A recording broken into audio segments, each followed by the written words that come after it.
We're live here for ChupacabraGames Modern Mondays. We have our most recent Energy 5K winner, Will Kowalczyk, on the right, playing his Amulet Titan list from yesterday against V, playing Red-White Prowess, a similar list to what Will played in the top 8. But I'm joined here by Nick Peterson, and we played in the event with Will yesterday, but we're not as fortunate as Will, but to see him make another incredible run here.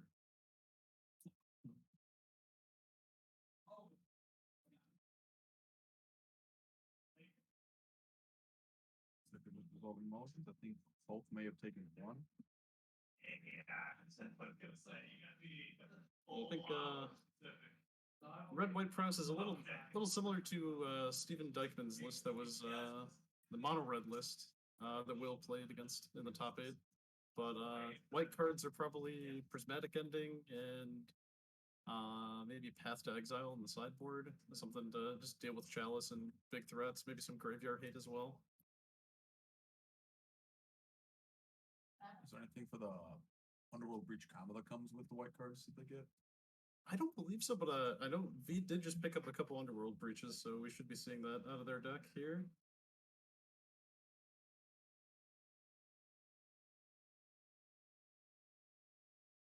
All right, and yeah, we confirmed on the red-white as we see Sacred Foundry enter here off of the Arid Mesa.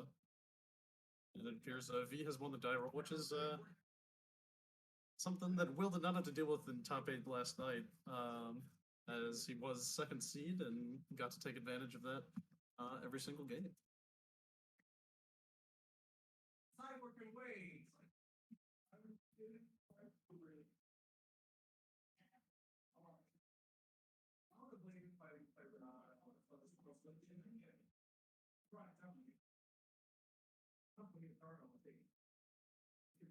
On the Turn Timber Symbiosis and Mumble Rivers. Grazer's an all-star against decks like these. Just gets in front of all the hasty threats. Most of them don't kill it until a couple of cards have been played. It's a really good way to road bump their game plan. Yep, and being able to pick up the Turn Timber as well. Not the ideal untapped green source you want to see here.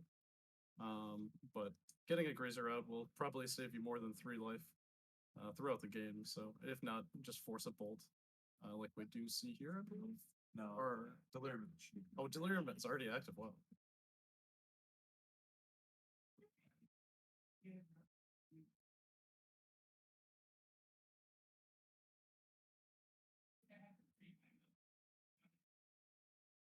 Looks like V missed his second land drop. Or did he dart him twice? I don't think he darted him twice.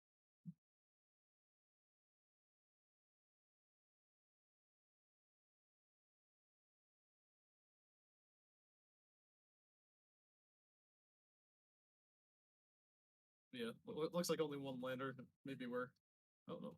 Looks like we passed back.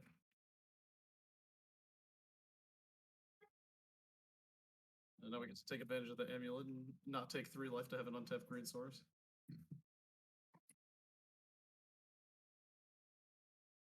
Not a ton of action out of Will here. Yeah, I mean, when your Prowess opponent misses a land drop, though, it does give you a little time to set up. Darts look a lot less scary when they put him on Armageddon. Yes. So we could see like a Dryad or a Zeusa. Next turn for Will, maybe bounce land, pump a Titan out here. But Via's going to come across for 4 and drop another DRC into play. Putting a lot of pressure on him. And this is probably going to find a Radiant Fountain off of the Expedition map here. That or if Will is low on. Just lands in hand. Oh, it looks like Chupacabra, which will actually save more damage, getting V off of Delirium. As well as there was a dart in the graveyard he does lose out on. So it's another point there as well. Yep. And the Prowess trigger too. It could be even more than 1 damage. Also with the Delirium, they could also achieve Delirium again with this. Right. Well, here's the Lava Dart and Mountain in play. Get him an additional type of ring.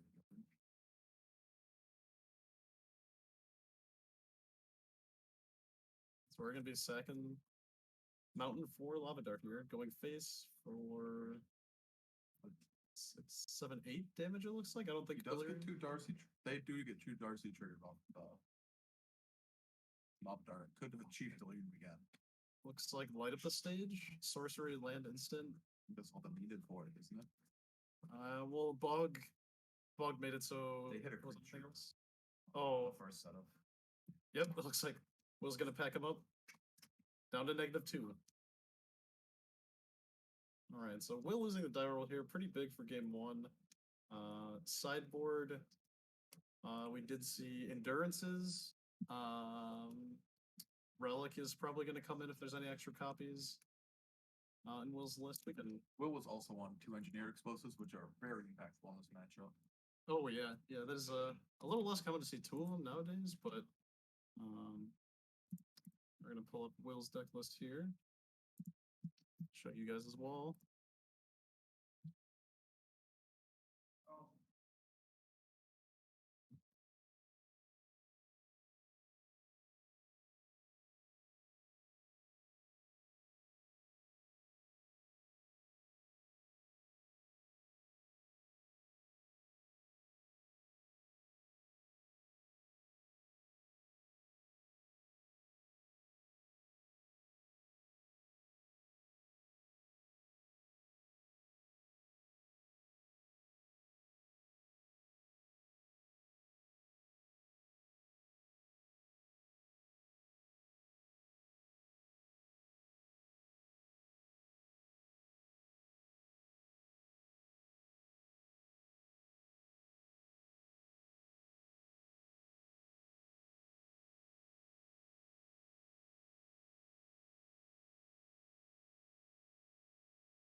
We do have Will's deck list in there now.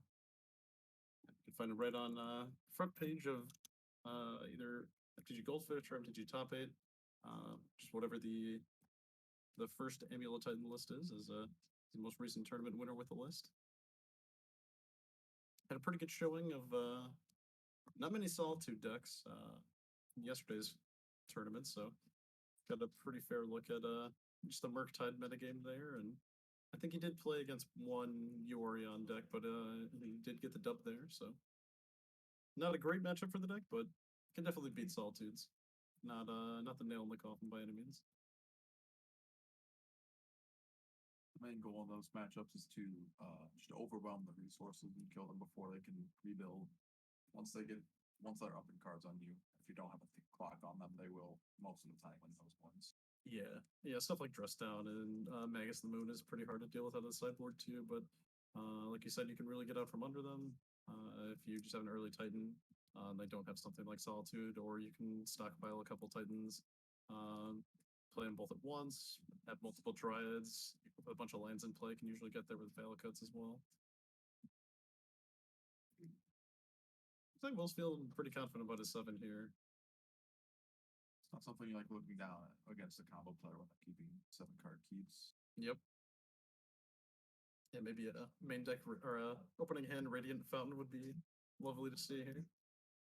Keeping the endurance out of the board, if you can get a turn 2 endurance, is something I'm very scared of. Yeah, off of a Grazer or Amulet will make that a lot easier for endurance to come down on turn 2. Although it looks like both of the players are going to mold down to 6 here. Maybe Will's just looking for something that is a little more resilient, and even if it doesn't make a Titan right away, I think nowadays you're less concerned about making an early Titan and more just controlling your opponent's game plan with stuff like endurance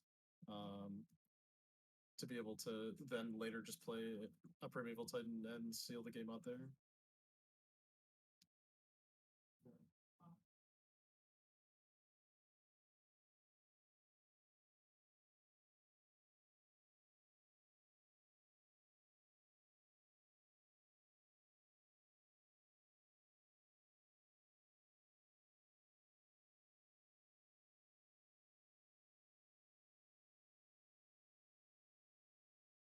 For V's side of things, I don't believe we're on any Magus or Blood Moon effects. So we're looking at like Path of Exile or ways to deal with a Titan after it's already resolved. Maybe something like Smash Just Netherins might be in the sideboard. But Will starting with a Grazer and a Bajukabug here is pretty powerful.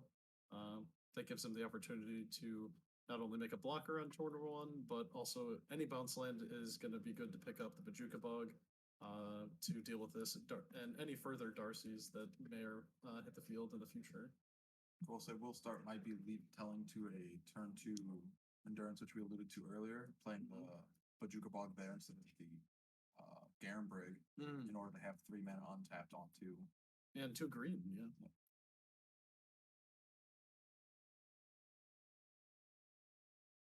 Alright. V will keep the card on top with the bubble trigger. Or the DRC trigger off of the bubble. And come across for some damage, but will be met by this endurance that you spoke of. That trigger will go into the stack. Put that bubble on the bottom.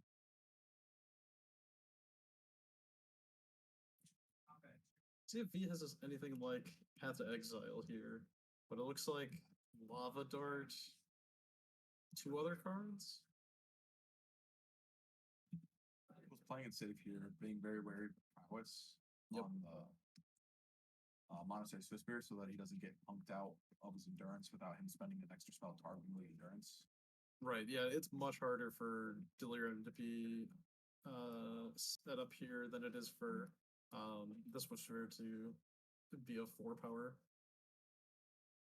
Well, we will take out one of the creatures and Grazer will jump onto the bus.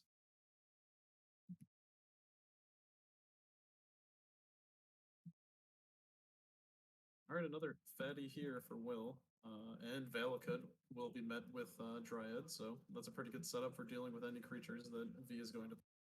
Notably, he is 2 lands off of it, and he didn't play a second land here, so he's got some sort of action in his last card. Yep. Yeah, if it's a Primeval Titan, any untapped source is going to result in the cast of that Titan. Bounce that also will, because you can bounce your untapped force or Garenbrig can do it as well. Yep. Probably pick up a Chupacabra while you're at it. Be halfway to Delirium. 1 card away from Delirium now. Gain a Prowess trigger on the Swiftspear. But seeing a Dryad and Endurance is pretty rough, so we're just going to be picking up a Giganta here, and I think that's a pretty good sign. We do see Underworld Breach in V's grip, though. I think it's a little early for that card at the moment, though. There's a lack of Darcy's in play too. Underworld Breach's combo potential seems a lot weaker. Yeah, you can't even like combo a bunch of bopples or anything. Path is the pickup here, though. Path might be what Will's looking for in terms of any untapped source off the top of your Titan, even if the Dryads are removed. But he might be just looking to remove the Endurance here. Yeah, Endurance posing a pretty big threat. It's just virtually impossible for a one-card trade with any of these creatures or cards in general. Normally, once he does get Delirium, he does get access to Unholy Heat to remove it for one card. Yep. It's a risky run with Endurance also just if the second copy of Endurance blowing that out. I do believe V is not on Unholy Heat. They were asking for if we had any before the tournament started, so I don't think that's in their deck list, but we'll see. Maybe not all four, but hopefully some numbers. It is a pretty powerful card in this matchup.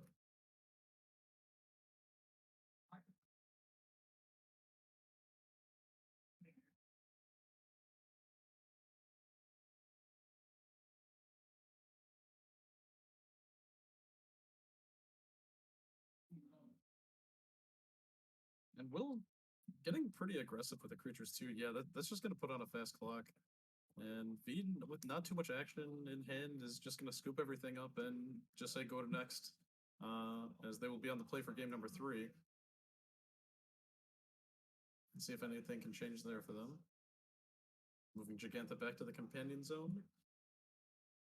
Might be useful if the game goes that long.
Here for game number 3. It's a V on the play. And it looks like Will has decided to keep his 7 or his 6. And V is still deciding. Like so, we are mulliganing down. V is happy to be winning game 1. That gives them the ability to play a very aggressive deck on the play. It's where you want to be on these types of decks. So winning game 1 is very pivotal a lot of times. Yeah, even if just like you get one hit of one of your haste creatures through like because Will can't have Grazer on turn 0, so yeah, the haste creatures get a lot better, even if they only get 1 or 2 points in. But those 1 or 2 points could mean a whole match difference. So being on the play definitely matters here. And it also means that you still have a chance, even if Will has something like a turn 3 Titan with double Amulet. That's still a very reasonable game to win here, I think, for the Prowess deck.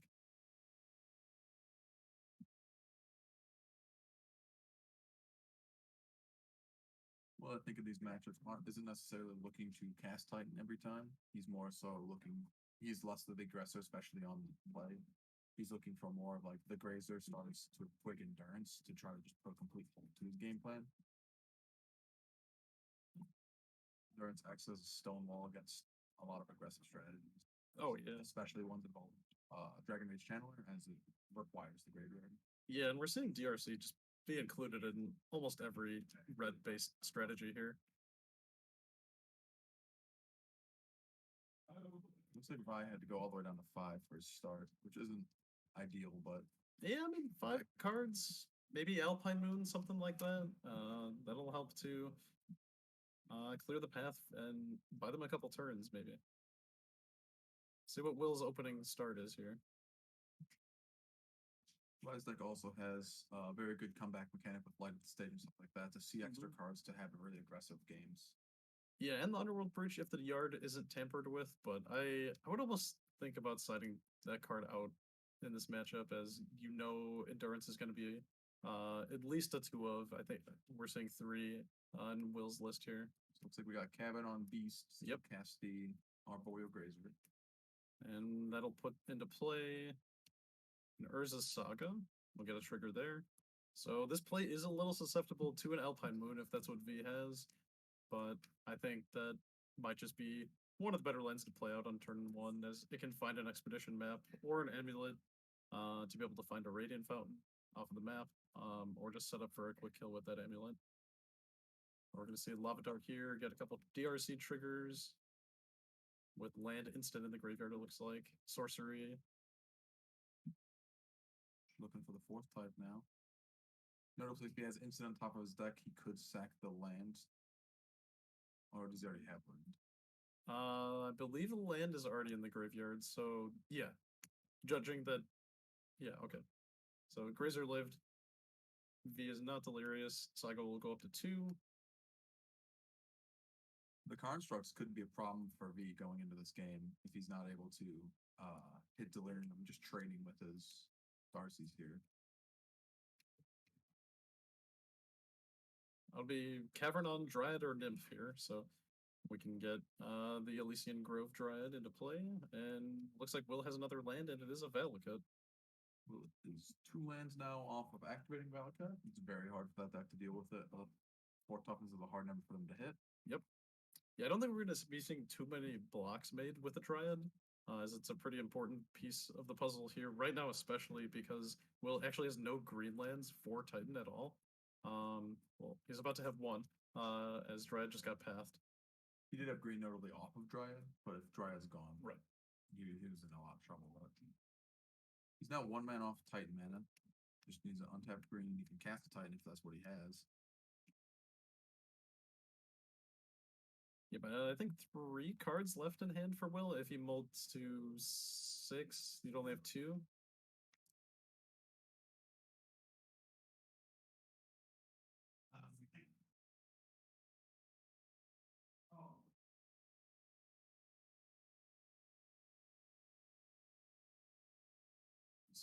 He's still missing sorcery. Or it looks like enchantment off of the Alpine was just put into the graveyard. So this is an attack for 6 now. Will was going to lose the Urza Saga notably this next turn. So the Alpine Moon wasn't as powerful because Alpine Moon's already, Urza Saga's already going to be gone to its own effect. Yep. We have Delirium, the card from Mirage here, featured by our table judge and stream manager Fluffy, but the Delirium on DRC is referring to the 4 card types among a player's graveyard, which is active now. So those DRCs are 3/3 flyers, and without an endurance, they're kind of gonna run over this table. But if Will can get a Titan going here, which seems pretty likely. We're going to be able to find a Bog to take care of his graveyard. I will say notably, Will does have set up since he doesn't have double green. If he has bounce land, he could set up for a cultivator Colossus on his beast cavern with his one forest cavern. Oh, sure. Yeah, there aren't too many cards in his hand either, though, so we wouldn't. It'd be kind of a gamble to, yeah. I'm just thinking how many lands he could actually get off of that. Was it 4 cards after the draw? So yeah, there were 3. If he can't make a Titan here, I'm guessing we just get Expedition Map and then crack that and immediately play Bog, which would reduce the damage by 4 from the DRCs. So it's a little bit better than what Radiant Fountain would do. If that were the case, I believe he would have made a construct here as well to just have one that could trade. Something to play. Oh, sure. Unless he has something to do with all 5 of his mana this turn. You could have an Endurance, but we're just going to get Relic off of Saga, which is a pretty interesting option. I like to believe that would be... yeah, or just a sign that he does have a Titan here, or a way to make a Titan here. No, looks like we are going to redraw then. He's going to sacrifice a Mountain to deal that 1 point of damage to Will. Get some Surveil triggers as well. Those notably would go in the exile. They will, yep. Looks like they realize. Keep 1 on top, put another DRC into exile. Probably something like Light Up the Stage or Reckless Impulse on top, I would imagine. So Boseiju was the land drop for turn. This is another Dryad, okay. Bounce land is the second land. Which now gets to reset his cavern, which is really nice for him here. They were on awkward calls at the time. Yep. It also starts pinging things with the Dryad, which is right where he wants to be. Well, it looks like he might be playing around Blood Moon effects. By picking up his Boseiju though. So that sure. Remove those if that's what V is on.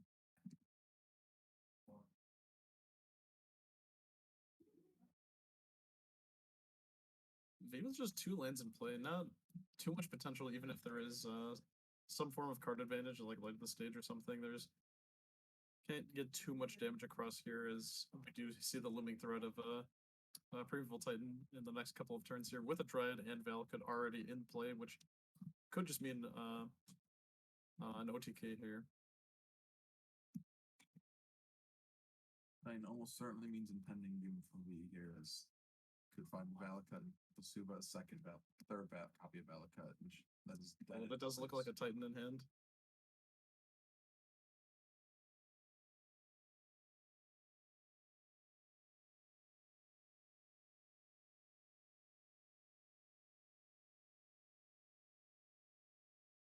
We'll come across for 2.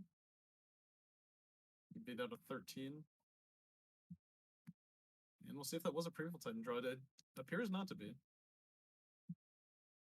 It appears you don't have like to play. This is a Dismember, okay. V with no cards in hand, easily Dismember there. Don't have to spend any life either.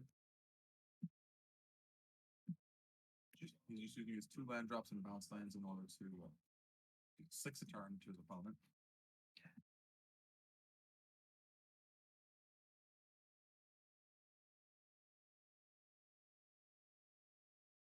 Be revealing his draw for turns just an all land. It looks like Will's just going to clean it up. It's 2 land places next to him, just kills his opponent. And that'll do it for round number 1. Will still remains undefeated from last night. Only losing 1 game here to V, but even on the draw and without endurance in the second game, or even casting a Primeval Titan, winning that game off the back of Dryad will put him up 2-1 for round number 1 here.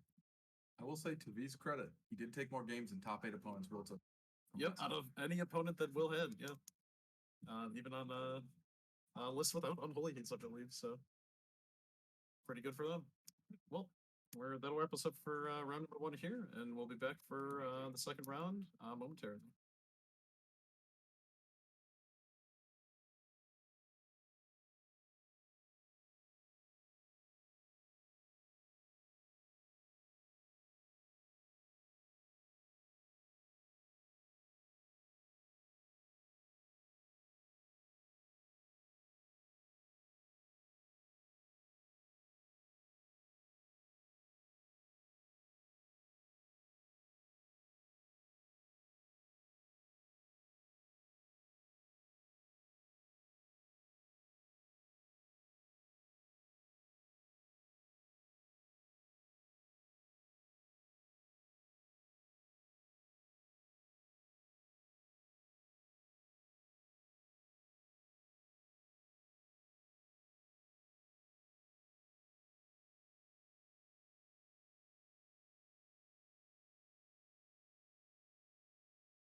Here for round number 2.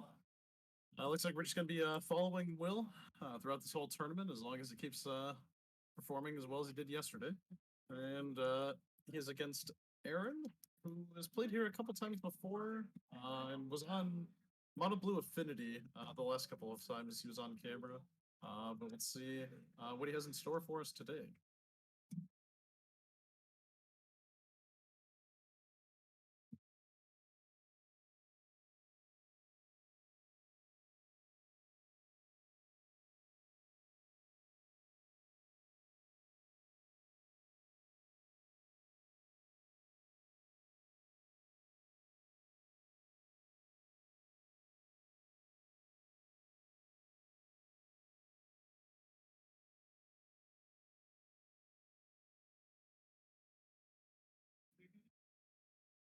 Didn't get a great look at who won the die roll here, but find out shortly who's going to be starting us off. Looks like Will is figuring out what he's mulling down to. It appears he may be on a mold of 5, putting 2 cards down like that. Does look like it, yeah. The deck functions very well under mulligans, and bounce lands represent multiple land drops. It looks like he's on the play too, so not getting an extra card, but getting a lot of tempo here. So we see Grazer into bounce land.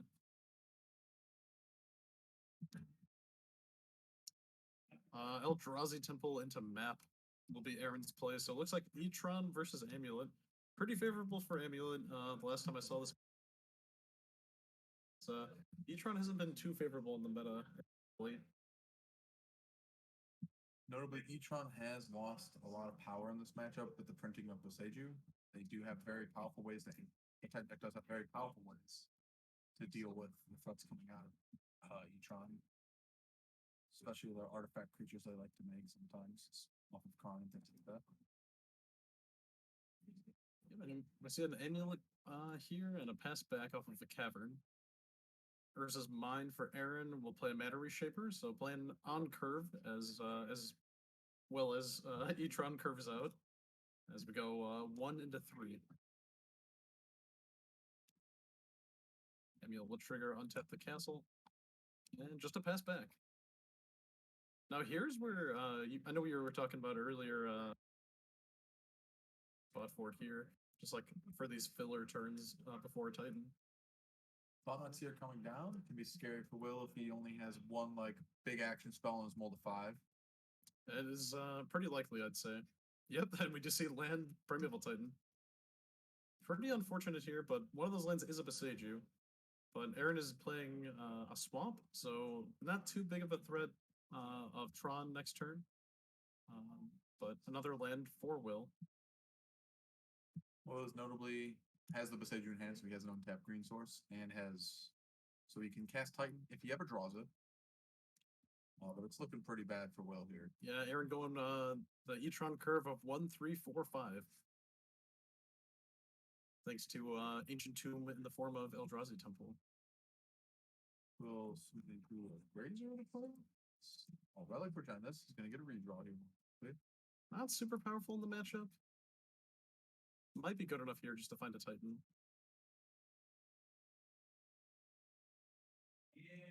Zeus, okay. Well, that's going to do some blocking. Also seems like a roadblock. Seems like it saves him some life. Yeah, might buy him a turn here. I mean, finding one Titan might be lights out. Yeah. I do believe that's Tron active, though. This is another TKS? Karn, okay. Karn. This is where you're kind of sad to play your Boseiju out. I think Will made the consideration that he couldn't activate the Boseiju anyways since he played the Azusa. And Sky Sovereign flagship is going to be the Karn target here, which Aaron has enough mana to pay immediately and gets rid of the blocker for a total of 12. So that'll get Aaron game 1. And off of a multi 5, you know, some hand disruption spell is pretty typical to disrupt something like a multi 5. So pretty unfortunate for Will, but it is what it is. Also, we can see Aaron's sideboard a little bit here. I do see a Topo Orb in there, Dope Orb is really good against this wheel style deck. I don't know if he wants to keep it in his deck so that any sideboards we can get it from Karn, or have his deck so we can play it prior to a Karn. Yeah, you should have some extra copies of Beseiju in the sideboard. I think we'd see those come in here. Take a look at his list here as well. Looks like one Beseiju, a Pithing Needle, and Force of Vigor would probably be the cards I would board in. Dismember could be a good consideration. Kills Thought Knot Seer. Sure. Get you a card back, and it's one extra damage from the Thought Knot Seer connects with. Mm-hmm. Yeah, and you're probably only taking 2 life at best, and 4 life, you know, isn't even exchange for the card that you get off of the TKS, so that's not too terrible. I like that. And then Pithing Needle, maybe naming Expedition Map. Could also be on Karn, great creator. Stop him from finding Karn targets. That might be a better, if Aaron is pulled ahead at all with the Karn, maybe Netron has been assembled, then that's a pretty good pick there. I will say, if you're in Will's spot, you think he might clunk up the board with a bunch of TK stuff that you're not able to attack through very efficiently with a Titan. I could see an argument for a tracker to just kind of go at parity but get more cards in them. But I think Will's more trying to just be very streamlined in this matchup, and just his regular game plan will kill them before their game plan can kill him if he just gets it that naturally. So maybe he just boards in a couple of things to help slow him down, just so he can have even a moderately slow game plan and still get there.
Will on the play here, starting with double Valakut in the face of a Tower Urza Saga.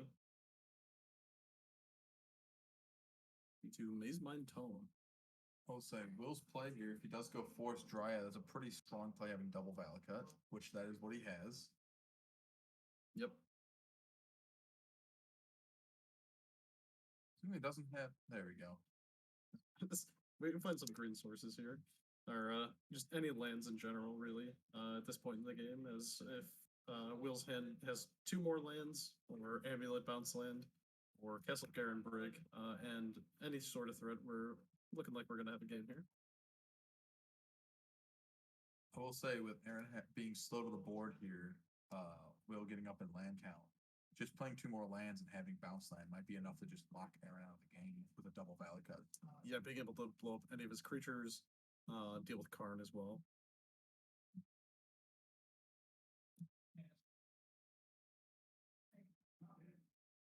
That's probably gonna be the fine here for it's getting the 3rd Valakut, maybe.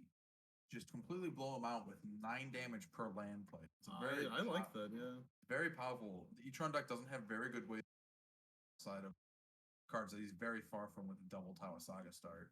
Yeah, I think if he gets a card in play and has Tron, something like Sundering Titan might be a very good line, especially with the Dryad in play. Yes, it looks like he did just 9 him. Yep. If we see a bounce land or a couple lands next turn, this Dryad might just go the distance.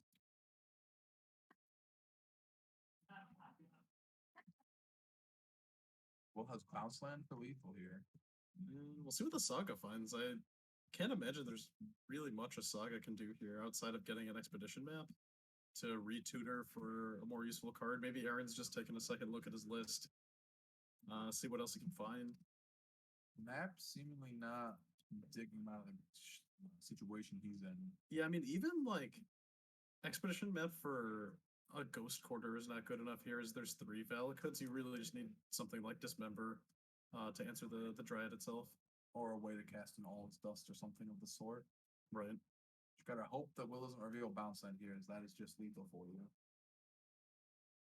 No, he's got second bounce land Dryad. Yeah, he's got it all. Well, be right there.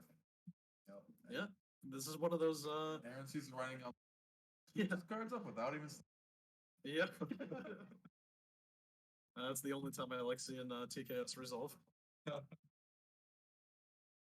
But Valakut's been putting in work for Will today. Getting him out of some pretty interesting matchups.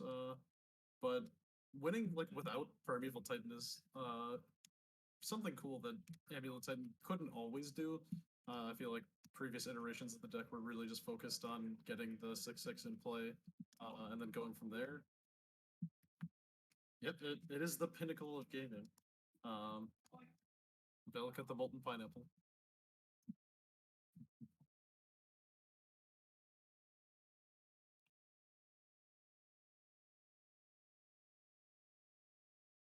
Looks like maybe a slight change in sideboard here for Aaron, just 1 card. Difference might even be the Dismember being brought in, just something to deal with Dryad, maybe. Will staying with his same current board in. See if we get anything different here.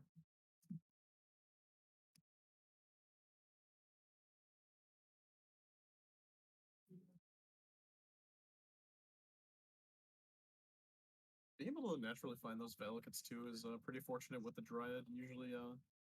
Usually Dryad's just a 2/4 until you have a Titan out, but there are those games where you just naturally find Valakut, and Dryad seems like one of the best cards, one of the best creatures in the deck. Most games you play with Dryad, it typically is just a 2/4 that has Exploration stapled onto it until Titan kills the pineapple. And then the game's just over. Looks like both players are keeping 7, and Aaron leads on a power plan, which leads me to believe he does have a way to get Tron, as he didn't play the map. You believe he may have drawn a map there. Okay, He did play Urza Saga instead of a second Tron, right? So he's off of turn 3 Tron. I see a couple more Tron lands in play for him. Although Will's on double Amulet here. There's a lot of scary things for him here. He doesn't play double Amulet and a pass back. He could be on bounce land, but nothing to do with it. So he doesn't want to reveal that he's got almost a lot of mana here because he goes up to 4 off it. If he had any ramp spell paired with a bounce land, he then has tight mana. Yeah.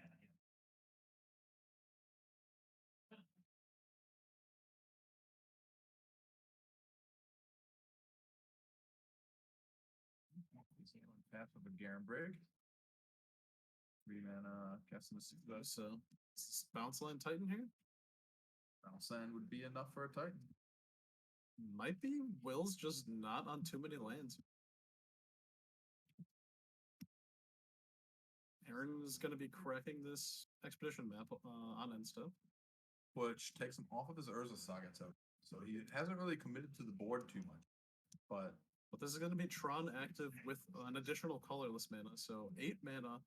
Could see an Ugin maybe out of him if he's on Ugin in this E-Tron variant. It's possible, yeah. We did see a TKS being picked up here. Double TKS could be very dangerous for Will here, as that's on 8 mana spectrum there for him. It is, yeah. And Will has a few cards left in hand still. I'd imagine some, if not all of them, are threats of some sort, but Basilisk Collar, Leads me to believe he might have a walking ballista here. that is pretty good at taking out stuff like Primeval Titan. And this is Azusa. The Azusa in play nets will an absurd amount of mana if he does find a bounce land. We're just gonna find Karn. Using the colorless mana from the socket. As well as a Urza's Tower tapping for the 3 mana. And looks like Aaron's thinking about a Torpor Orb here. This is a very powerful form. It makes Titan just a colossal Dreadmaw, which is a lot less to be staring down. Scary to be staring down. He is running the risk though. If Will does find a bounce line, he does have that Boseiju fix up on board. I do like the liquid metal coating of Will's kind of seems to be stumbling here, not playing land drops under Asuda, so he looks like he's just stuck on lands. Liquid metal coating can help him capitalize on that by stoning.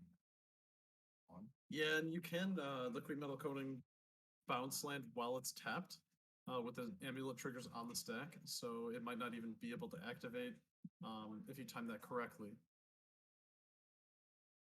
Whereas you normally see coating target during the upkeep to turn lands off of producing mana, but most lands only make 1 mana, whereas in this case, 1 land could produce a total of 4 mana. Well, it does hit Karn down to 2 here, so that he can't go find another card without losing the Karn. He's more than likely on the Stone Rain plan. Probably clears the Boseiju, so bounce lands can't clear his Stone Rains. And Will doesn't have any typed lands either, so getting a Sundering Titan actually isn't that great. I'd be very surprised to see him downtick Karn here without having like second Karn. Yeah, because then what's the point of getting the coating? I will say, upticking Karn, playing a new Karn, upticking Karn again is very potent here. Just putting Will on 0 lands. So we see Cultivator, Double Dismember, Primeval Titan, Summoner's Pact, and Expedition map. Well, unfortunately, could play the Expedition map last turn, but it doesn't have any text right. Karn in play. Having the diversity of Cultivator and Summoner's Pact does make this TKS a little less good, but giving Aaron the information to play around as much as possible might be of detriment to Will, but having this the Dismember does give him a redraw, which might actually help him even further his game plan of playing a large green creature. I will say if his plan is to take a threat from Will, taking the Primeval Titan might be the best choice here, as a summoner's off of a bounce land for the draw, and he doesn't have if he doesn't liquid metal it only produces 6 mana, not 7 for the cultivator, making a pact for another Titan. And then you can try to Stone Rain or something like that off of the mana to pay for the pact. It looks like he's just gonna do that. And minus Karn. That is very surprising considering you play a land destruction deck now with Karn liquid metal in play. It kind of seems like a squandering of resources, but he is very far ahead here. You might be just trying to piece together a large amount of threats at once. Yeah, just close the game out and prevent any nutty draws from Will here. That gets him back into the game.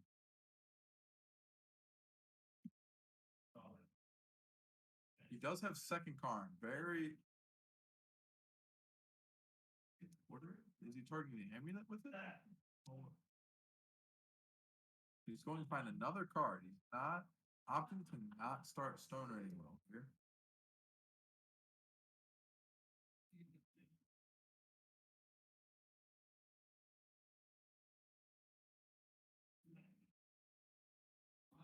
We get the boat.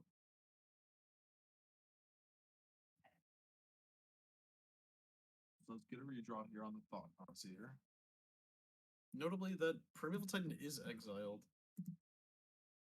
I'll let our table judge know that.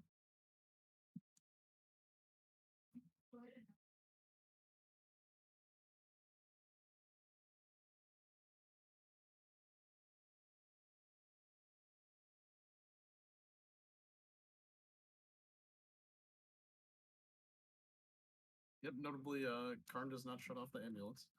So still being able to make a bunch of mana.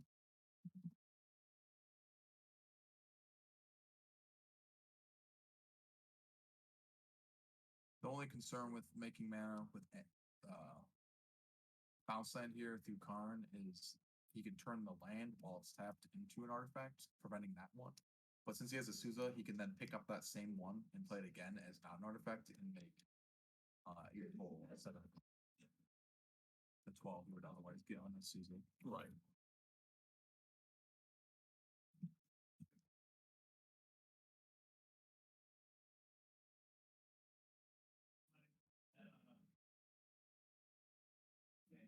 Will seems to have drawn a Valakut as one of his 2 cards.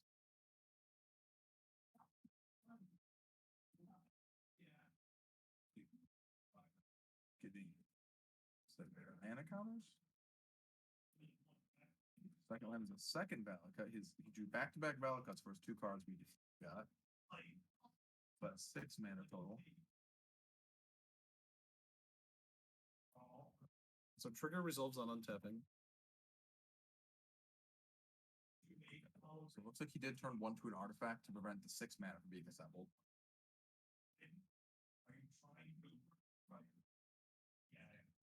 Looks like we did correctly tighten that up.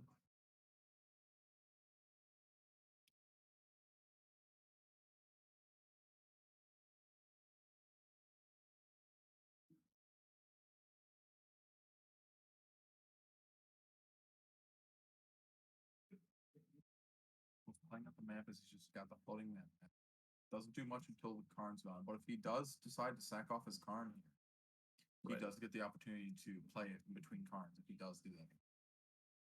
Yeah, I think Will's still, he's not under too much pressure here. He's at a fairly healthy life total. Karn going down to 1 loyalty into here? No, down to 2. Because so he can't grab another card without losing a Karn again, which I think with the face-up expedition map makes his opponent very weak. And Tower being the pickup here, so having access to 12 mana off of all the Tron lands combined.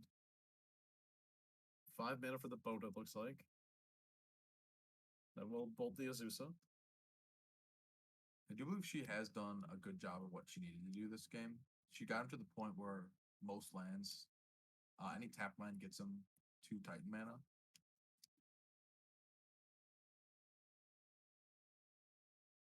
No longer gets the pressure of this Karn though, which is very sad for Will to see on his side. Yeah, I mean, being able to just deal the 1 damage every turn is very powerful against Karn. We do see Torpor Orb come down, so another stacks piece for the Primeval Titan deck, making it a little difficult, as well as getting rid of one of the Valakuts. I will say this is Will's window to try to win the game. His opponent did tap down the card that stopped his bounce lands from being very useful here. So he could resolve a Titan here. It won't get him the 2 lands right away. But on his following turn, he can then attack with it. And unlike the mono green Tron, actually closing the game is a little more difficult for each run, as they actually have to do combat damage. They can't just wipe the board repeatedly, or even play something like Karn Liberated to get rid of specific permanents. But Will's still kind of in this game. He can make 4 mana off of 1 bounce land.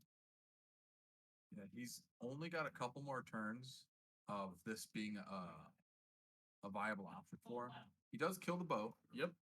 Taking 4 life to do so, but that's better than taking the full front of 6. And post-combat realities. Kind of strange from his opponent. I feel like you'd want that to come join the party with the bow. I can't think of a reason why you wouldn't want to. He may be wary of end of turn Beseju into untapped bounce land Titan, but he should know that he wouldn't have had any other. Garenberg is going to come in tapped here. So he does untap twice. That's 6. That makes 6, right? You float 1 green. No, you're 1 off. You can float 1 green off of it. And we know the rest of Will's hand. It was revealed earlier to his TCAS, so his opponent should also know. He has Summer's Pact, Cultivator Colossus, and 1 other card that I am forgetting at this moment. But I don't believe there's a way to dig him out of this. I think it was double Dismember, right? I do believe you use both of the dismembers. Oh, sure. Oh, to kill the TKS, yeah.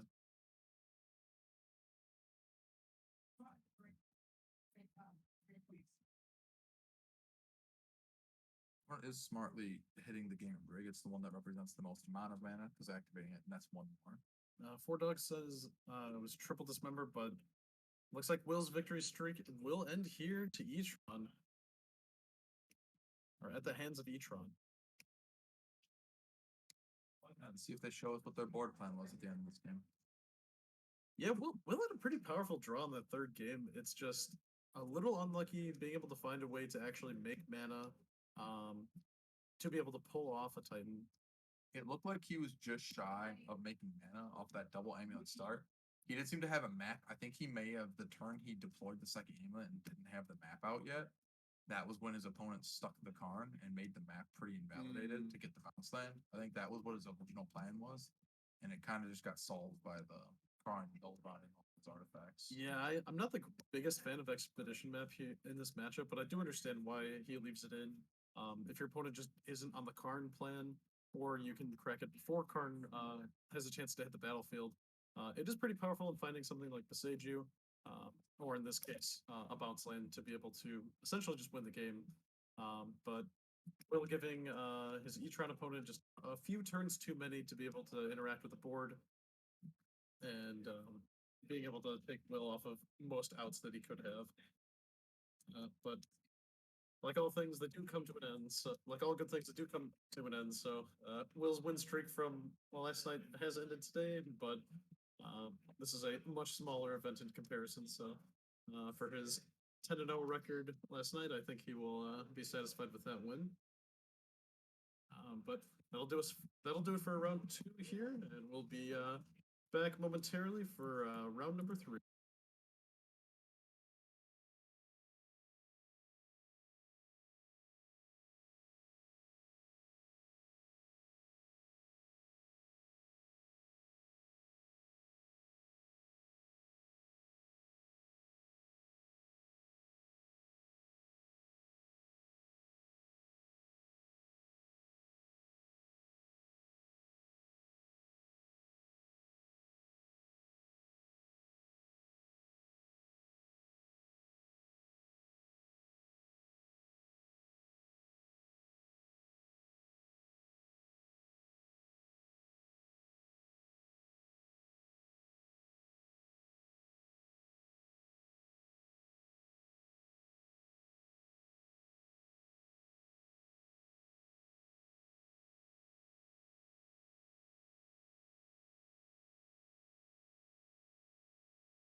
All right, we're back for round number 3, and it looks like we have an E-Tron mirror here.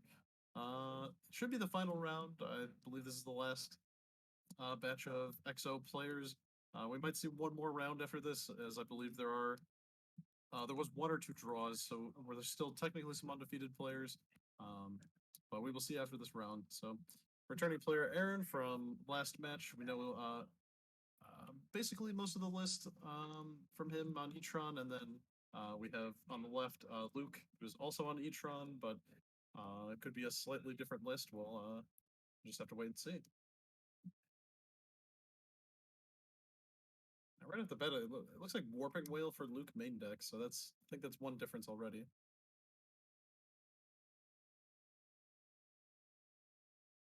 And Luke down to 6. Looks like Aaron's keeping 7. Luke keeping the Warping Whale there. I do believe they both know what each player was on, so I don't see too much other than having it be a giant crow creature, but at least for that. I see All's Dust in Hand for Aaron. That's a pretty terrible card in the mirror.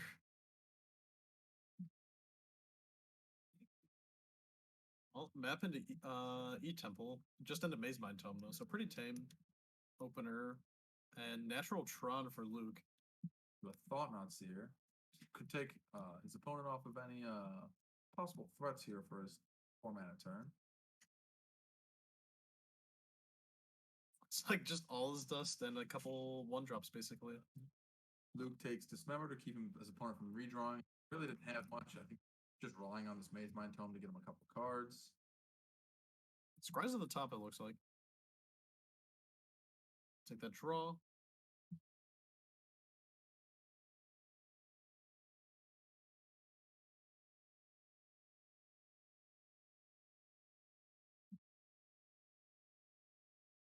All right, looks like he plays his relic out. Send it back.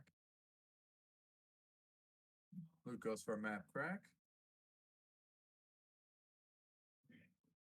Gets himself another tower. Plays another map crack. And finds himself his last duplicate Tron land. So now he's coming in the next couple turns going to have double Tron out of 14 mana. Typically, E-Tron doesn't go too big like the green Tron roll with Ulamog and stuff like that, but we could see something like that out of the E-Tron players still.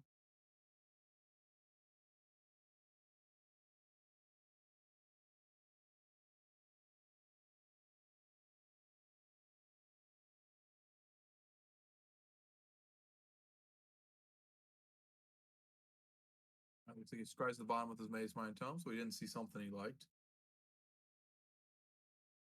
Seems pretty light on threats here. I wouldn't be surprised to see him crack off his Relic of Vaginas here just to get himself another card.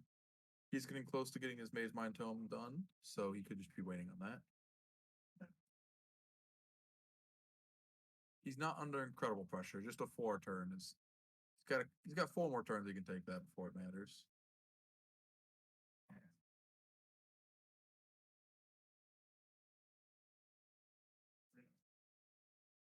We did find Karn.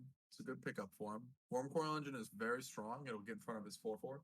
He does sacrifice his Karn here, which is not bad, good, super good for him, but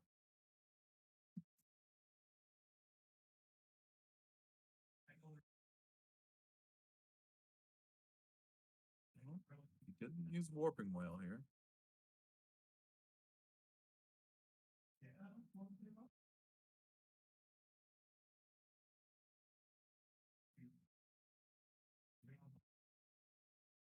He does have a big Chalice on 6, I believe. That does stop the Wormcoil Engine. He does draw. He grabs, so now he gets to kill the Karn. Gets to kill the Karn, and he might be redrawing, trying to find a Dismember to stop this Karn from dying. Doesn't find it.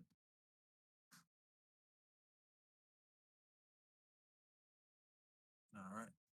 The Wormcoil Engine looking pretty upsetting here. Blaststone unfortunately cannot remove it as it comes in with 1 counter.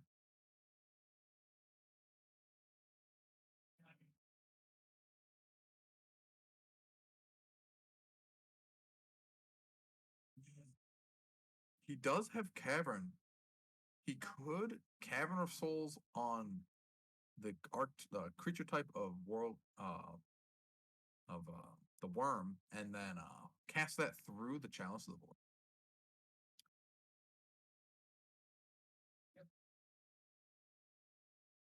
Let's see if he realizes he can do that. He does go up Saga here. It looks like he's just trying to vie for other threats.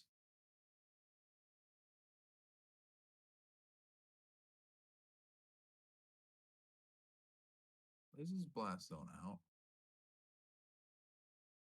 Looks like he isn't trying to utilize your Earth Saga yet.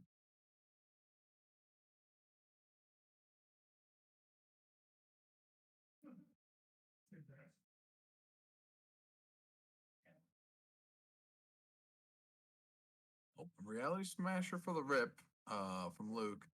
It's looking pretty good for him right now.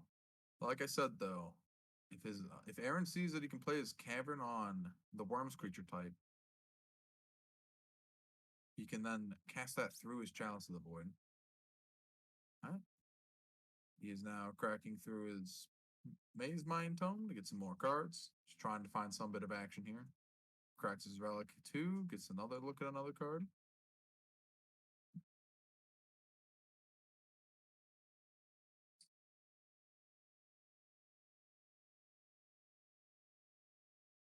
Four dogs in a horse suit. We are in Naperville. We had 12 for tonight's local.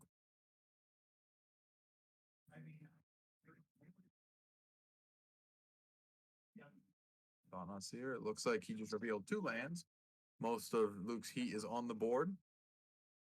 He did see the play to get the Worm Coil Engine in play.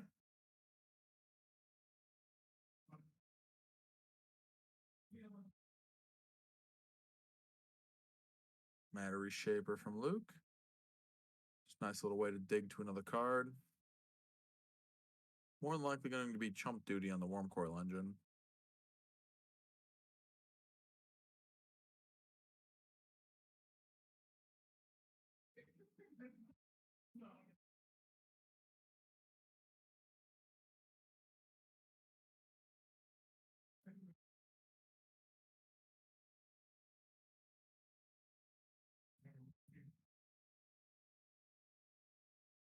And makes a 4/4 Walking Ballista. Luke has to be very scared here. If Aaron does find his copy of Basilisk Collar, his board's looking very laughable right now. Just with 3 creatures all getting killed by this Basilisk Collar and Walking Ballista combo.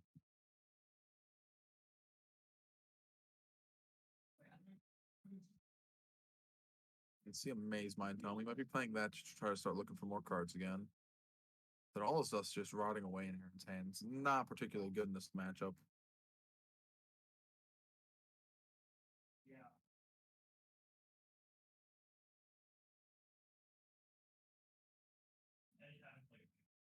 Blocking this thing here doesn't even seem ideal. Like he can chump it to not take so much damage, but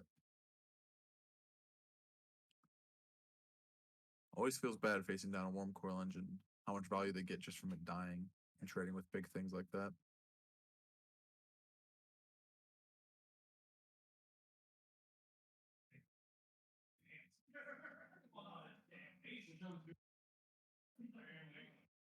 Another Reality Smasher.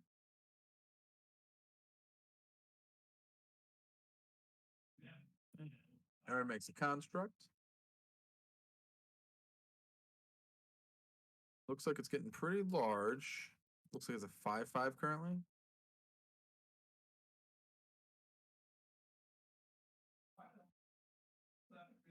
And he also puts the Walking Ballista up to 5 counters.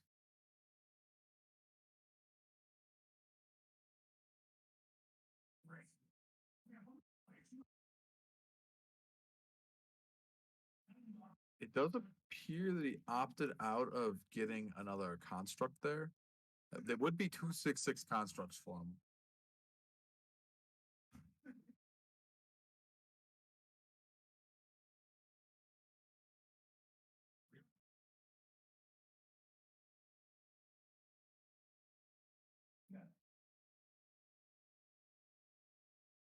On the Great Creator is very scary. If Basilisk Collar isn't his board right now, He could just clear all of Luke's cards.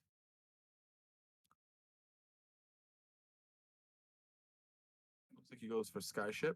Skyship's still very good. It'll kill the Matter Reshaper. Yeah, it would give Luke another card, but it's just another big, meaty body for him to use. Notably, the Worm's Crew with it. So if you ever leaves a Worm on defense with it in play.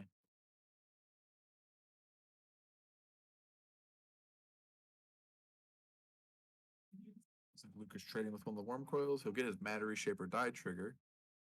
See if he gets anything good. Walking Bliss is the saddest thing for him to draw there. It just comes in and dies. Essentially gives him no value off his Matter Reshaper. Hope he chooses hand.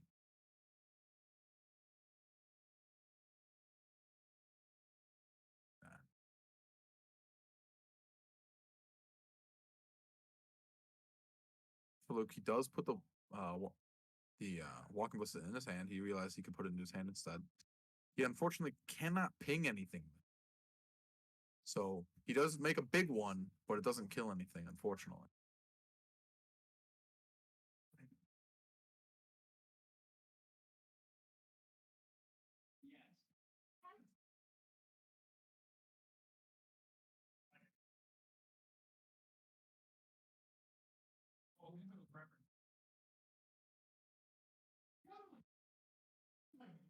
Looks like Luke's got 2 Walking Blisters and a map in his hand. Is that what I'm seeing?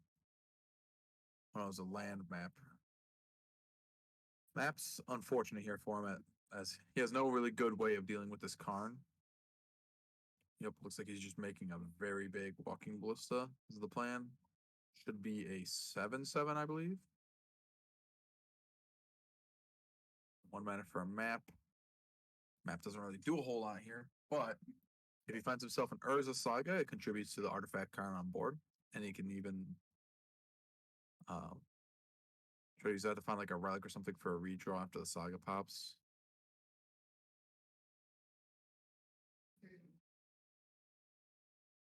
Okay, he does have the Boss's Call on board. I believe he might not have had enough mana to equip it last turn, so he's just trying to hide that he was trying to do that. Looks like he will now clear his board more than likely.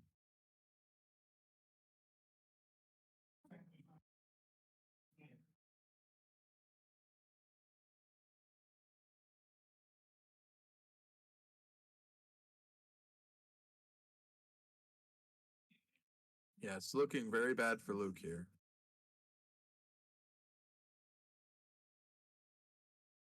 Aaron does get a draw off the Thought-Knots here. Let's see if he... Nope, they just pick it up. Luke sees the writings on the wall. It looks pretty bad from there. He might even have lethal on here. I haven't counted it all out. But even if it wasn't lethal, there's not much coming back. I believe Luke was either 1 card or Hellbent at that point.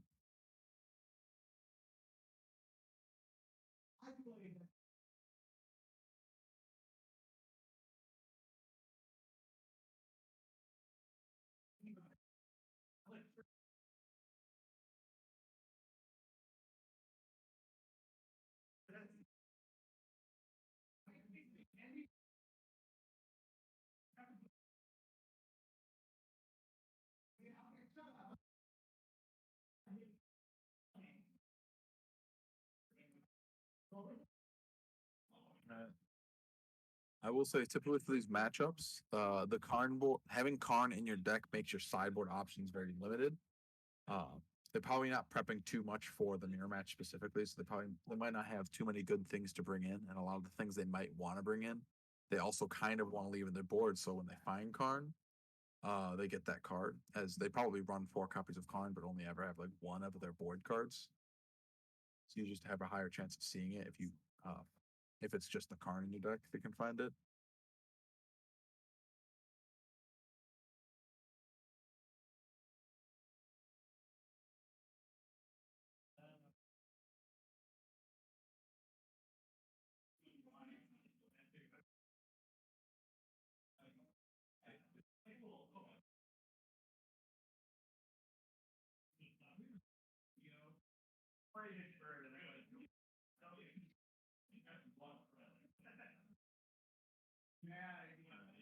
It's a 3-card board and he's got there, or does he just want to find something I believe he might be finding something to take out of his deck.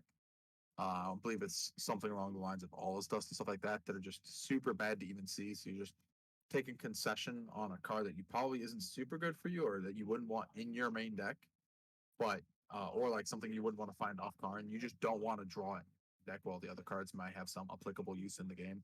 All of those into each other just has no effect. Both players are playing almost all or entirely colorless decks.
Looks like a mulligan out from Luke.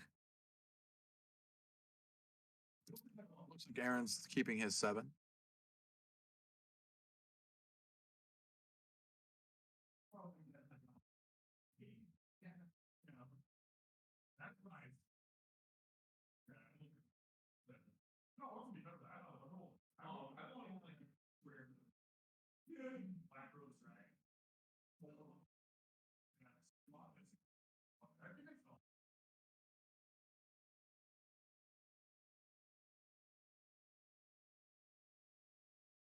Also, a fun fact while we're waiting for Mulligan's to be resolved, we looked at the tournament map breakdown for the tournament yesterday, in which Will won, who we followed for the first 2 rounds until he lost. And there was in the deck submitted, there was only one Eldrazi player in that whole tournament. I believe it capped at 300 players. There was only one person bringing Eldrazi to the table. And here we have in our 12 first local, we see 2 Eldrazi players vying for the top spot of our local right now. One little tidbit of information for everybody.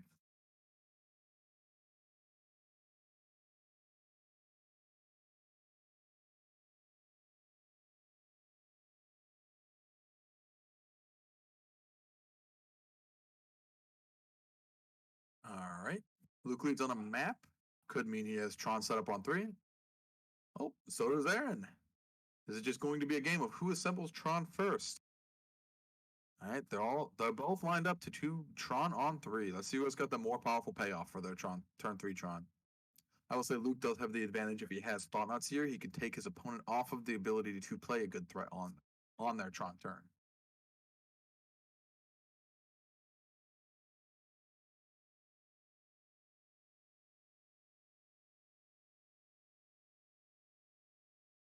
Let's see what Luke has in store of his opponent with 7 mana.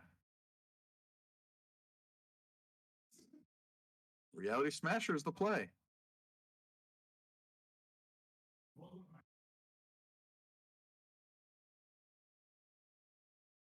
Let's see what the opposing 7 mana can do. Both decks really just running on all cylinders here, hitting the turn 3 Tron, getting to do what they want to be doing in most games.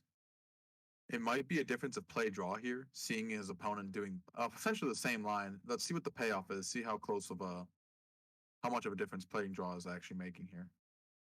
Looks like it's Karn. Karn is a scary one for him. As we saw last game, that is how he got out of the game. Was the Karn locked down a lot of his cards. Looks like he's finding Liquid Metal Coating. He might be trying to cut him off of a mana here. Well, 3 actually, because and he does have the Dismember. He has to pitch a card, but now he is lining up to just Stone Rain him every turn. I did see a card out of Luke's hand though. Luke can untap. He's going to probably hit his tower in the upkeep. Oh, look, that's what he's doing. So now Luke only has 4 mana, but fortunately that is just enough to play Karn, which then turns off his liquid metal coating. So that he can't start making them lose lands every turn. Seems to be just what he does. It's interesting to see what Luke grabs here. He does get essentially an extra card because he gets to deal with his liquid metal coating was essentially dealt with by the Karn until it's gone. So unless Aaron has Reality Smasher to hit it right now. Very interesting liquid metal coating coming out, considering there's still a Karn there.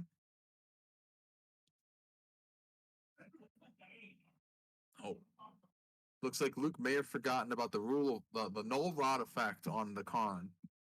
He now also only has a liquid metal coating without text. I think both players are at a race to find a creature to hit the other person's Karn. And it looks like Aaron had it first with the Reality Smasher to clear it now. And now he's going to be strip mined off of land. Oh, looks like it's the tower, too. The most. Let's see if Luke can find himself another tower and try to find a threat. Normally would find him a tower, but unfortunately under the Karn, it's not. Doesn't have a lot of text here.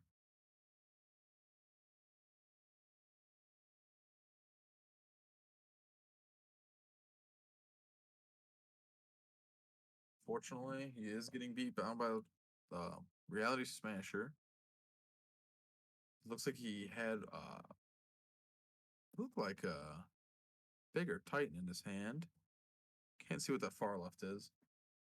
But his hand doesn't look like it's got a lot of playable right now, unfortunately. This matchup seemed to have really devolved into who had Karn the Great Creator in play longest. Seemed to have just pulled way ahead of their opponent. Looks like that's the game with Aaron picking it up. Karn the Great Creator being an actual all-star in this matchup.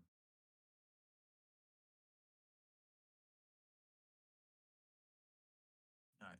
This may be our last round. We'll have to double check what I do believe that there are no longer any undefeated players. There were a couple of ties, making these two the last 2-0 in the tournament. Depending on what happens in this round, we might see a 4th round. We'll have to double check you for that one.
right, it looks like we're back for round number 4.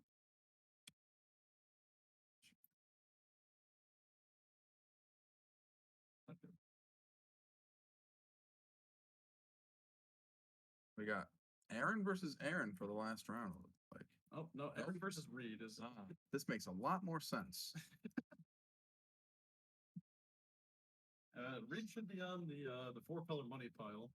Then we already have seen Aaron 4 still on the Tron of E.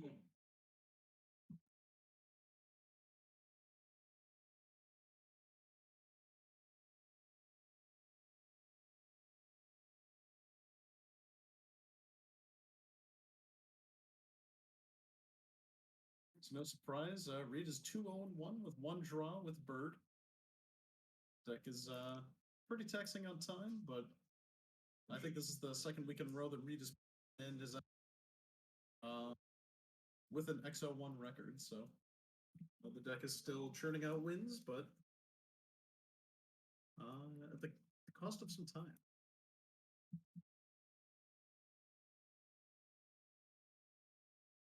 Seem to have a hard time getting who's playing first.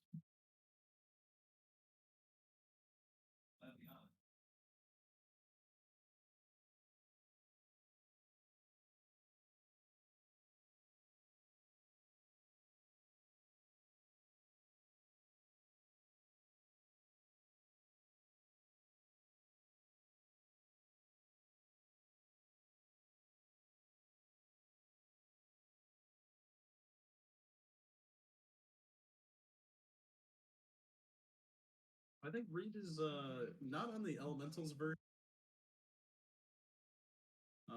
in play earlier today. So we're looking at probably the 4 Eldomri's call list, 8 of the Planeswalkers, Ren into Fairy, around 30 lands, I would imagine. So Reed shipping back his first 7. Pretty typical. Didn't seem like it seemed like he might have been light on lands. I believe that he only had 1, if any, in there. It looked like. The rest of the hand was very good. It was just unfortunately, it's not. This isn't the type of deck where you can gamble on that type of stuff. You need to get your Ren 6 down. Yep. Yeah, you either need to have Ren 6 to confirm you have like 3 or 4 lands in your opener, which ideally you do not want, as you want to have more ways to interact with your opponent. But Ren is a good way to allow you to have other cards still be able to make your land drops. Does have 2 lands here. I don't think he particularly wants to go to 5, and it does look like he's got an expressive to potentially hit the 3rd. Looks like he is keeping it. Looks like this is enough for him. Yeah, expressive Ren and Coatl are all pretty good ways of shoring up your draws to find lands or just other threats. Now he'd love to draw a Ren and 6 here. He does have the mana to do it. Especially with the Passager, if that's something that's lurking around in his list.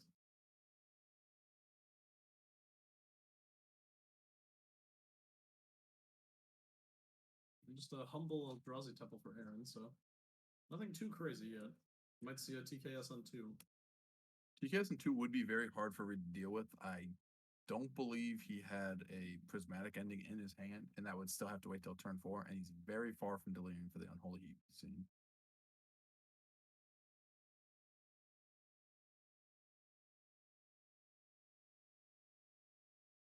He did just draw a Solitude. That is a good way to deal with the TKS if he does have that on 2. Now, would you Solitude in response to the trigger? If I have no other way to answer it, I would. Unfortunately, he gets to look at the last card that you get, but I just don't believe you're in a position where you are in a good position. He does have an Ephemerate here. He could Ephemerate it just to have a very early clock on him, just to start gaining some life. Yeah, it's not terrible. I mean, a 3/2. I know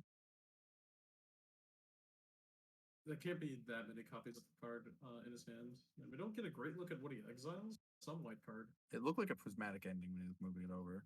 Card's not amazing in the matchup, so I don't hate that. Yeah, it can hit Karn on 4 mana, right? Which is the best you're going to get out of it in this matchup.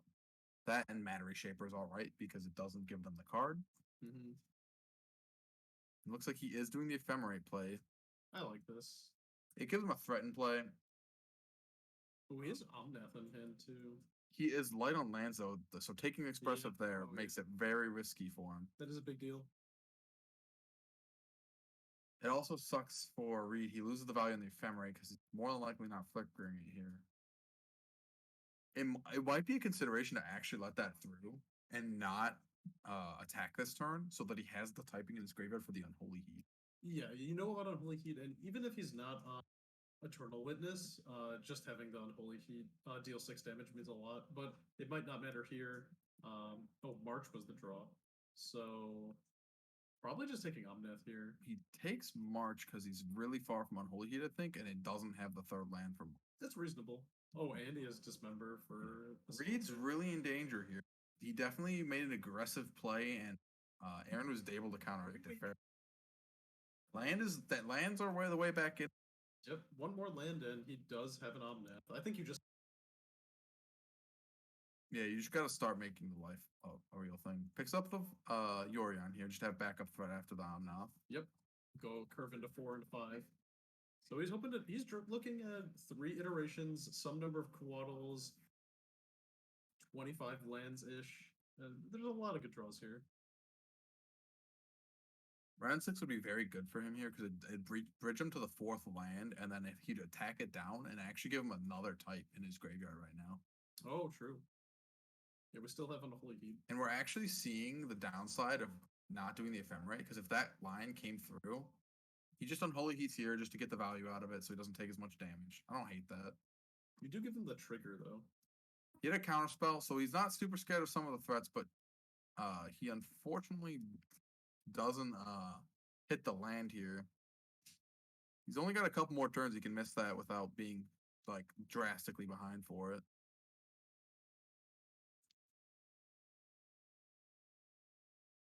Gets mapped. It's 5, I believe. It's a Warping Whale token. Oh yeah, I was trying to figure out what that was at the.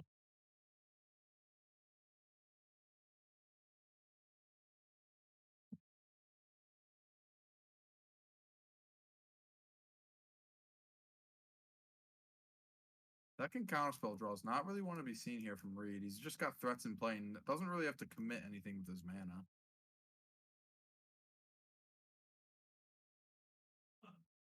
Third Eldrazi Temple. Surprised he doesn't try to go for Tron land. The Eldrazi Temple doesn't really bridge him to more mana for his like other big cards. He could be, he could be setting up for all. Juice Saga off the top. He does play the Temple. Interesting. Does he? I think I'd like to get the 6, 7, Saga. 8. Is there any large Eldrazi you can cast off of Anna right now?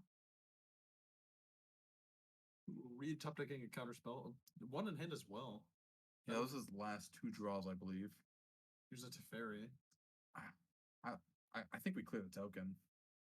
Get a card and hope to hit a land. He actually doesn't get to draw because the 1/1 has a second. He looks like he opts for the Thought-Knots here. He gets to take another Reed's hand. Oh, but Reed hit a second Omnath, which means now when he plays back down the Omnath and the Thought-Knots here, he actually takes an Omnath, but there's still backup one. 10 mana looks like. Yeah, oh, that's an Ulamog. Reed is losing 2 lands for this. So that is not going to be an Omnath next turn. And unless he has a Solitude, he's definitely just going to die to this 10/10. And unfortunately, even if he does rip the Solitude here, he has to pitch one of the 2 Omnaths he has to get it out into play. And then Thought-Knots here deals with the other one. And that's here. He can get a second blue fetch. Like a blue spawn, but it feels really bad to get blue here for just because it's on 2 colors. Yeah, that's rough. I think he has to get a Triome, but it needs to touch blue, so he gets 3 of his 2 colors. He could get Ketria. It looks like, yeah. Because he needs to make sure if he draws Solitude, he can hit the Ulamog, and then counterspell the Thought-Knots here so he doesn't lose the second. Did Aaron take the March? Yes, the March is gone. Okay, so there is no other white card. His hand currently, I believe, is 2 Omnaths, a counterspell. And he opts for. I believe that's it. Headquarters. Oh, it looks like he's making a new decision. Not Ketria Triumph. I like that a little bit better. It's like you really need to draw it here. You You're at 6. He's at 6 life. He needs Solitude off the top. That's all it is. I don't believe he has any other outs for this. On 2 mana, especially. Yeah, he doesn't have Eldoner's Call mana either. Looks like Prismatic Endings. It looks like we're going. Up. Yep. Reed just really suffering from not having the right amount of lands there. I think his hand was really shaped up well to face what Aaron was doing. He just simply missed land drops a couple of times, and it just really threw him in behind.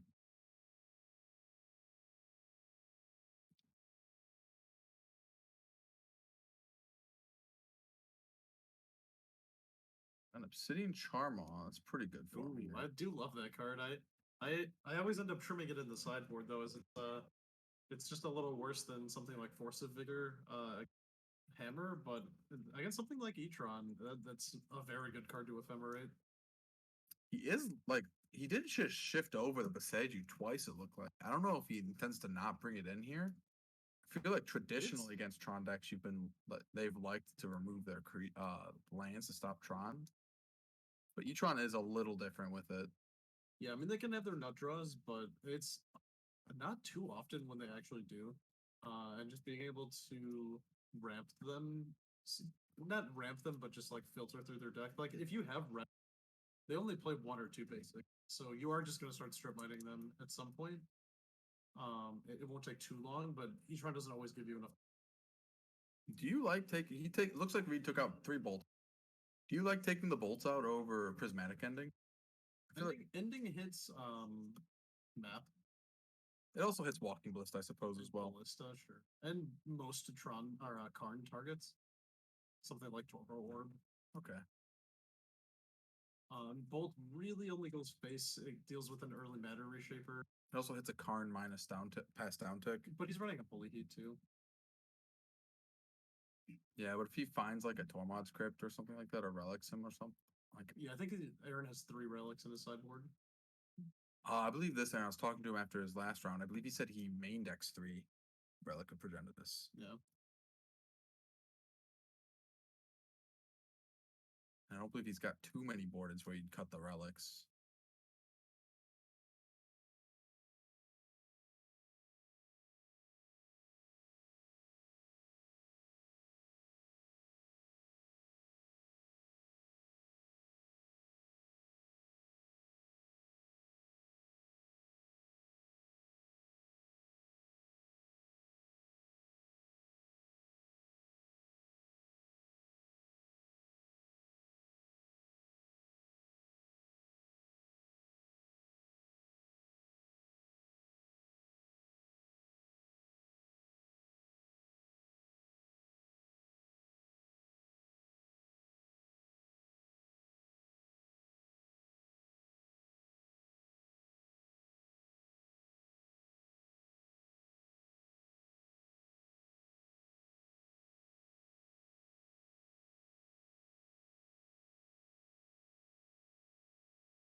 All right, looks like we're going into game number 2.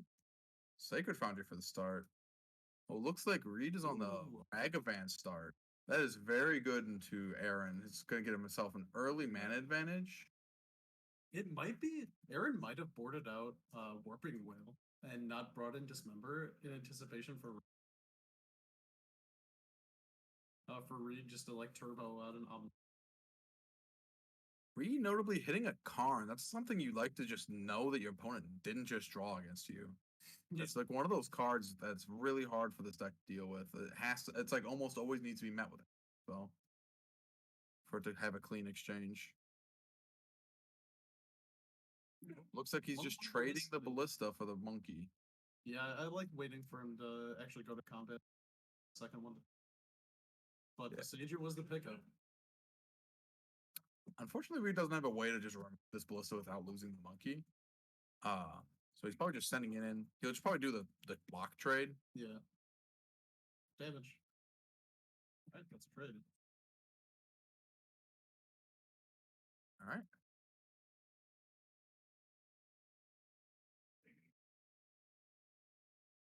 Reed has land here, goes up to 4. He could turbo an Omnath. I feel like Aaron's deck doesn't have a lot of ways to deal with it, so just getting it out this early would be very, very good for him. Nope. Have land.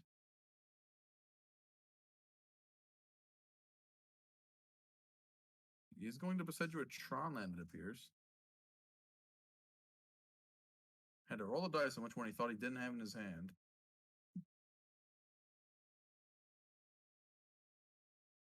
Okay, he's getting his swamp.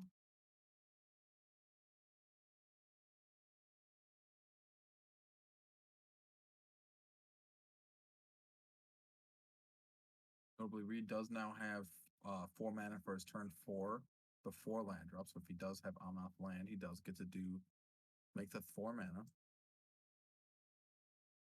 How would you see Matter Shaper?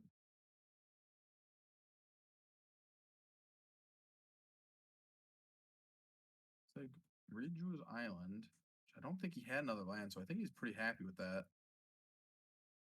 Doesn't have the Omnath yet. We could hold up a potential counter spell though, so Aaron might not be super incentivized to like drop a card here. It looks like he's just gonna cycle that to time walk him here, get another card, and he can even. Looks like he drew a monkey. If Aaron doesn't really have a play, he's got a Ren and 6 as well. That is Off the treasure to get back beside you.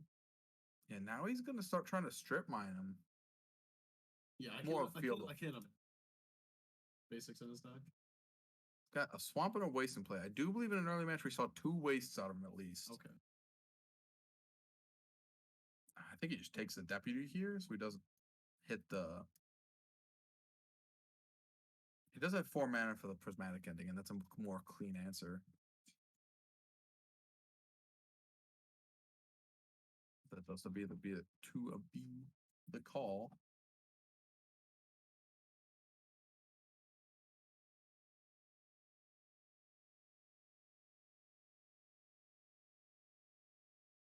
I will say Reed does have a good turn of just. If he has land, he can just go land, deputy the Thought on Seer, dash the Ragavan. Yeah, getting Ragavan in play too makes Besaidu cost 1 less. So dashing it is after you get a treasure is positive mana gain. Yeah.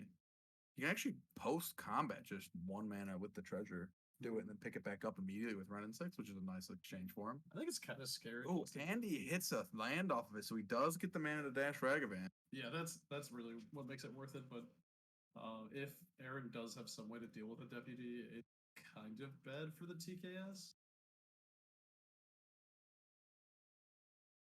So we're just gonna he only has 2 basic, so we are just gonna start stone running every turn. All right. And it does look like he opted to not dash there to get 2 points across and get the treasure. Yeah, I think it's worth it to stone right now. Well, he could still do a post combat with the treasure for 1 mana. Yeah, but then the Ragavan's, and this way, since Reed has the deputy in play as well with something under it, I think Aaron's incentivized first, which isn't gonna kill the Ragavan, so you get to. That's fair. Reed drew a counter spell. That's really good for him. That's just to insulate him against basically anything Aaron draws. It did look he had a Karn there. I'm surprised he didn't do it while Aaron while he was tapped out. To go find a threat.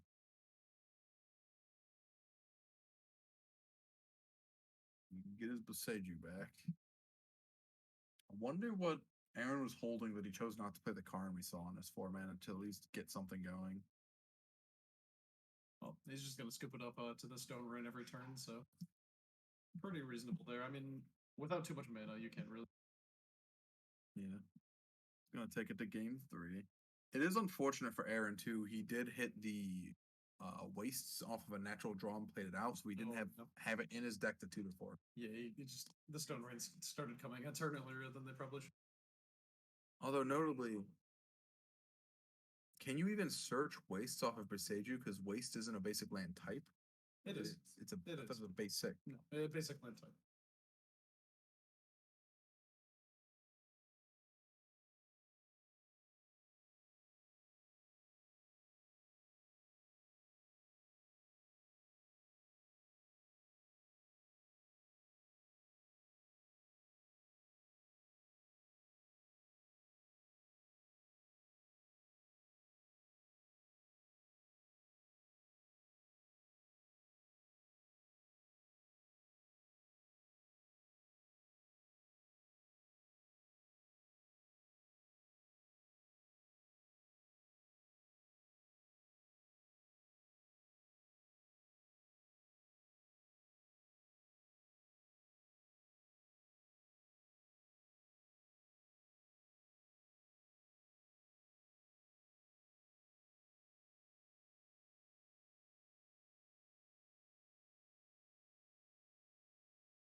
Going into game number 3. Looks like fetching a forest more than likely means Reed's leading on an abundant grove here. Yep, looks like that is the play. So he's just going to put it over there, just so it's less cluttered on his board. We just know that that is one of his lands.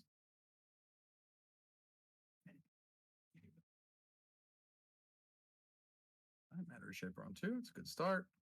I do notice that Reed does have an Obsidian Charm on his hand. That is a good card for this matchup.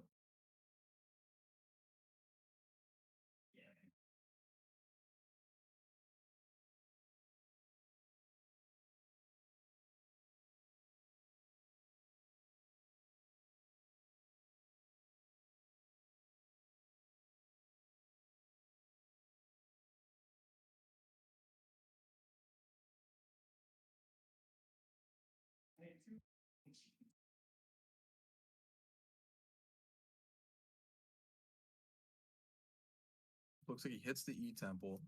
Looks like he just wants to take off of Thought Not Seer next turn.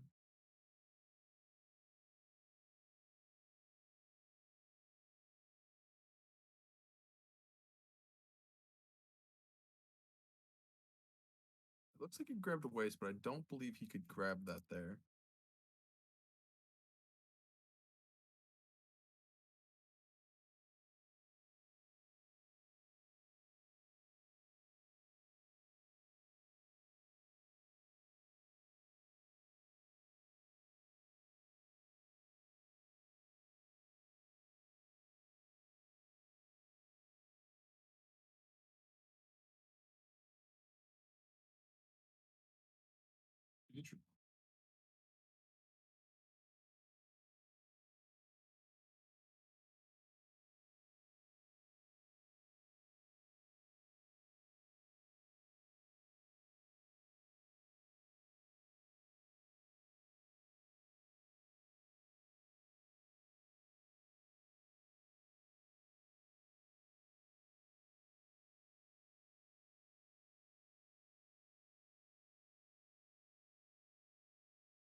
It does look like there was a rule thing that we're just going over real quick. It looks like he attempted to grab a waste, which he cannot grab. We're just rectifying that over there on the board.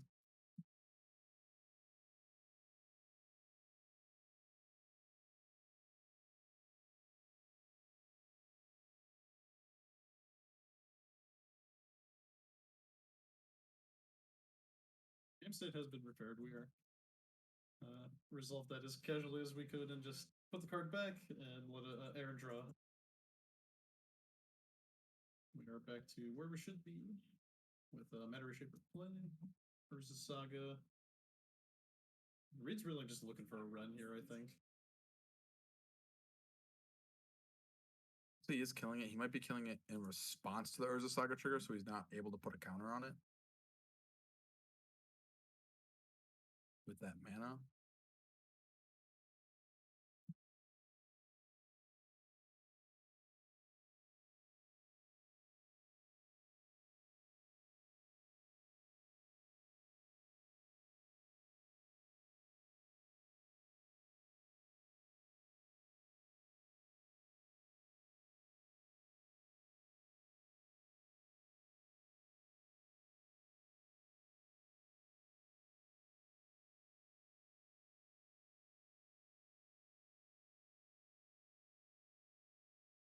The Charma's castable, but I think Reed's considering his life total here. on this fetch. Because he is down to 11. It is end of turn, I believe. He is still tapped from his Unholy Heat during combat. Oh, sure. Oh, from the ballistic. Yeah, so I believe you can just get a tap land here, untap and charm on. And kill the Saga, presumably. Yeah. I guess You might could want to take out him a off. Tron Yeah, land, you might want to take him off so it's not so scary. You just have to accept that he's getting value from his Saga if you do that. It's not too much value either from the Saga. It's like these decks don't get. I guess you get a map, which just gets the other Tron land, but that's still a few turns off. Fury. A little far off from being useful, but when it comes down, it trades with everything out of that deck, even just as a creature base, and it kills the Thought Knots here. So it's not a bad pickup for Reed here. I will say Reed might be looking to. Oh, he looks like he's going for the fairy. He might just be trying to hit land drops. Could be bouncing a Saga here too. Just conserving a life total. Looks like he draws back up to fairy. I was thinking maybe Reed was looking at a line where he's sitting in Charmwall's creature and then one turn like attack, bounce it with his Teferi, and then put it back down to blow up another one. Sure. Looks like he's not going for a line like that. Relic here, I feel like Aaron's just incentivized to crack it Yeah, just get a redraw. and get the Visage. Yeah, you never want to see a Renin. You're like way less scared of Renin 6 off the top now.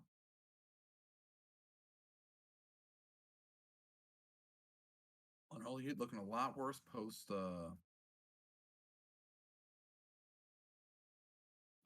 Relic. Looks like Aaron's prized himself into making a token as well. He doesn't appear to want to play the Matter Reshaper back out.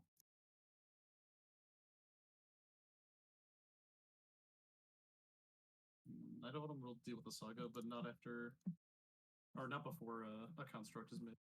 So that's some value is retained. A 1/1 is not going to do too much here, especially with a Knight of Autumn for Reed.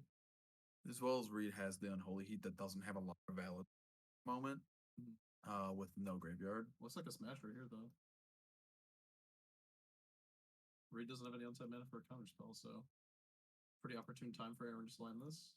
Come across for 6. Yeah, we just trade with that. Take 5, down to 6. He has backup to Fairy if he draws Solitude. Looks like he didn't hit the Teferi. Okay. Charma kind of blocks. He hits a 4th land here. That's good. He can go Charmo to block for 1 turn. And then if he hits second land off the top, he can then go Fury to have a trading block. And then if Aaron plays back down his Matter Reshaper, it also cleans that up in the process. Also his Deputy here. You can also just Deputy this guy for a little bit. Yeah, I mean, that's really... He can afford to do that, I think. It is kind of scary into the face of Morbid Whale or something, because Or Dismember. Because then the creature... Smasher just still has haste, but it looks like he's risking it. Doesn't leave up the 5-color land. Unfortunately, the nice little action with Deputy on Reality Smasher, you don't actually have to discard the card because it's not a spell that's targeting it. It's the ability of a creature. Yeah, the 4-color deck is it really gets around that. But second Smasher, not looking too good for Reed.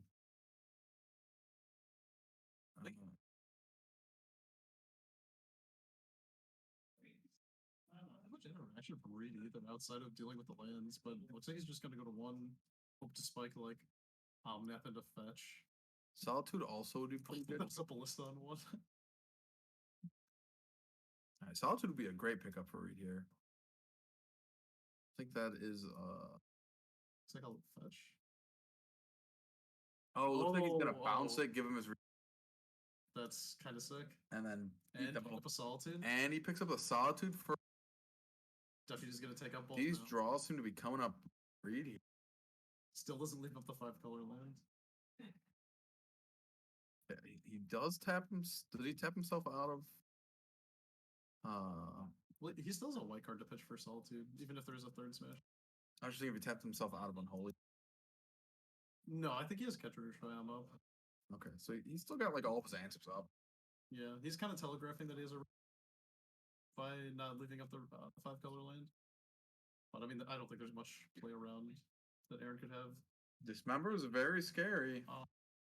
Yeah, that's just it, right?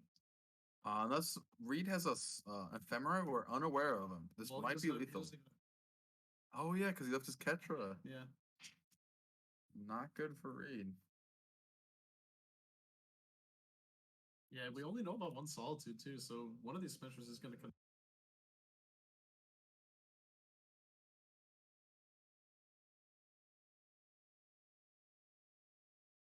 Yeah, Reed really just needed to make land drops there and hold some, have some more mana for interaction and things like that. He kind of died with 7 cards in his hand just because he couldn't deploy any of his cards. Yeah, I think he missed 1 or 2 land drops as well. Or not more than that, but like in pivotal turns where he could have just played something else. But I mean, the Teferi bouncing the deputy is pretty solid. It's just Aaron did rip the dismember off of the top, so a little unfortunate there. But deputy really showing its strong suit against basically every matchup. It has some target. It's really in the deck for Rhinos, I think. It's arguably just worse than something like Ice Fang Coatl in the long term, but in matchups like these where you just need to deal with it right away, it's pretty powerful, especially when they share a name like Reality Smasher.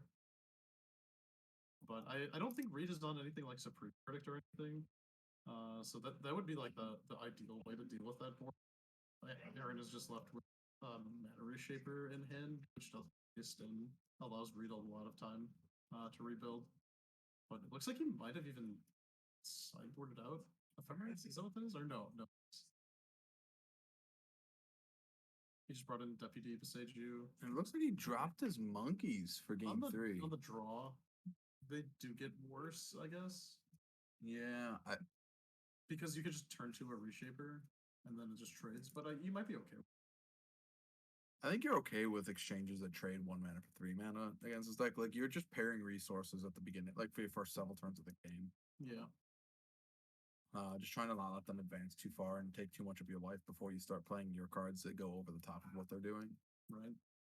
And it did work out that Reed didn't play Charma earlier because Aaron just kept flooding and would have had more land smashers anyways. But Charma is like, it's kind of lights out against the green version. Because they're way more dependent and play less lands, I'm pretty sure, than something like. I will say deploying the Charm on one of those turns, though, might have been helpful just as a blocker. It would have soaked up more damage than the other creatures. Night of Autumn 2, yeah, was a good inclusion.